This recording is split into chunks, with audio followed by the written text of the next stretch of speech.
Indicator 5, Education Environments for Students with IEPs, ages 5 to 21. The law requires that all children with disabilities, to the maximum extent possible, are educated with children who are not disabled. Why is a student's placement important? A student with an IEP who is educated with age-appropriate peers in inclusive environments has access to the same high expectations that are set for all students in Massachusetts. Maximizing a student's access to inclusive environments maximizes the student's ability to achieve and prepare for the world that awaits them after high school. This is because different kinds of educational environments may give a student with disabilities more or less opportunity to have the same schoolwork, learning standards, and friends that children without disabilities have. The more a student with disabilities goes to school with children who do not have disabilities, the more they will be able to learn, make friends, and be part of school life in the same way that other students do. A student with disabilities can have different kinds of supports and services to help them learn alongside students who do not have disabilities. These may include academic services and supplemental aids and services for non-academic and extracurricular activities sponsored by the school. High expectations can lead students with disabilities to develop more confidence, independence, and a stronger sense of self. Why is Indicator 5 important? It flags or shows us which districts should self-assess and which may need support to make improvement. The goal of this indicator is to use data to ask and answer hard questions about teaching and learning environments so that we can improve outcomes for students with IEPs. For example, in general, are students with IEPs in regular classes and non-academic activities where students without disabilities typically are, including academic and non-academic school settings like lunchrooms, playgrounds, school clubs? If not, why not? Indicator 5 helps begin the conversation with target districts about how they can improve and encourage more inclusive environments at school. This will be a quick slide. The rest of this presentation will focus on answering these questions. Number 1, what are the Indicator 5 measurements? Number 2, what other information should I consider? Number 3, what does our data for the last 4 years look like? Number 4, how did COVID-19 affect student placement? Number 5, what are DESE's recommendations? Number 6, what do you think? What does Indicator 5 measure? Indicator 5 collects information for children in kindergarten through age 21. It looks at how much school time students with IEPs are with students without disabilities. It also looks at how many students go to their local school or a separate school. It has 3 measures: the percentage of school-aged children with IEPs who A, are in regular class 80% or more of the day, B, are in regular class less than 40% of the day, C, go to separate school, residential facility, or homebound hospital placements, or more commonly known as A, full inclusion, B, substantially separate, and C, out of district.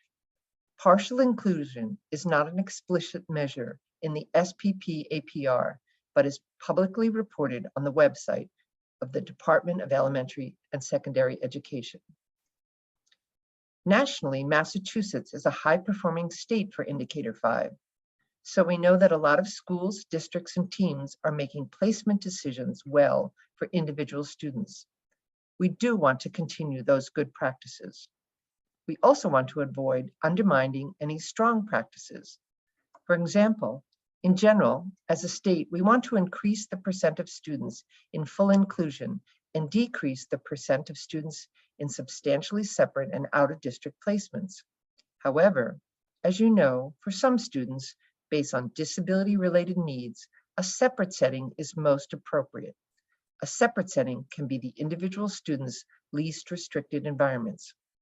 We want to be sure to balance the involvability of individualized team decision-making with overall state improvement targets, while also being responsive to the current needs of children, students, and families. What does our data for the last 4 years look like? The green line shows full inclusion. Over the past 4 years, the percent of students continues to have small increases. From federal fiscal year 2017 to 2020, it moves from 64.4% to 66.2% of students with IEPs. The orange line shows substantially separate. Over the last 4 years, the percent of students drops slightly, but then in federal fiscal year 2019, it rises slightly. In federal fiscal year 2020, the percent returned to the federal fiscal year 2017 rate. The purple line shows out of district. Over the last 4 years, the percent of students continues to have small incremental decreases. From federal fiscal year 2017 to federal fiscal year 2020, it moves from 6.9 to 6.5% of students with IEPs. How did COVID-19 affect student placement? Massachusetts provided guidance to LEAs not to amend IEP placement as a general practice, preserving stay put rights. The data did not show significant impact to student placement, despite the change in location. DESE anticipates shifts in future data due to students' possible need for additional special education services.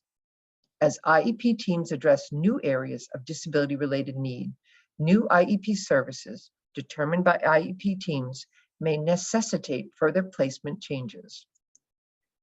We need your help setting a baseline for the next 6 years. The baseline is a starting place.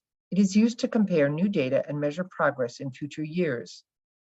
For the sake of consistency, DESE recommends setting our baseline using the same student data that we reported on in last year's State Performance Plan Annual Performance Report, which is federal fiscal year 2019. We also need your help setting the annual targets for improvement. In more common terms, we are asking you, what should be our flags to require district self-assessment? DESE recommends small incremental improvement targets because of the anticipated shifts in future data based on new student needs. It is important to know that there will be opportunities to revisit the baseline and targets in upcoming years when new information is available. Now we will go to the detailed recommendations. Based on what we know now and with the understanding that we can change the baseline and targets if appropriate, DESE recommends a federal fiscal year 2019 baseline of A, 65.7 for full inclusion, B, 13.4% for substantially separate, and C, 6.7 for out of district. And for targets, DESE recommends generally holding the targets constant for multiple years and then making up the difference in the last 2 years. This will help provide more clarity on the impact of COVID-19 on student needs. For full inclusion, a total increase of 3.0 percentage points by federal fiscal year 2025. This represents an average increase of 0.5 percentage points every year. For substantially separate, a total decrease of 0.6 percentage points by federal fiscal year 2025. This represents an average decrease of 0.1 percentage points every year.